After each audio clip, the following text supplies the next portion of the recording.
Good morning all my friends, happy Sunday সবাইকে। আর দেখো, আমি সকাল সকাল আমি আর আমার বাপি বেরিয়ে পড়েছিলাম, একটু কলকাতায় যাচ্ছিলাম সকালবেলায় ঘুরবো বলে। তো যাই হোক, মন মেজাজটা কদিন ঠিক ছিল না, আর আমার বাপি ছিল না, বাইরে কাজে গেছিলো। তো আমার বাপি আসার পর আমাকে নিয়ে ভোরবেলা একটু ঘুরতে বেরিয়েছে কলকাতার ওইদিকে।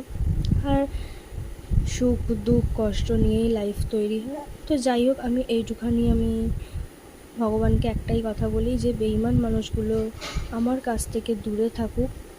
লাইফে 10টা মানুষ থাকুক, কিন্তু পারফেক্ট যাতে মানুষগুলো থাকতে পারে আমার লাইফে। তো যাই হোক, বেশি কিছু আর বলতে চাই না, অনেকটা মন আমি ঠিক করে নিয়েছি। তো যাই হোক, সবাই সবার পাশে থেকো।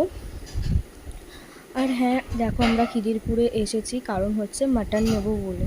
তো দেখো, চলে এসেছি রামানিয়াতে মটন নেবো বলে। তো যাই হোক, মটন নেওয়ার পর আমি আর বাপি একটু চা খেয়ে বাড়ি এলাম। টাটা বন্ধুরা।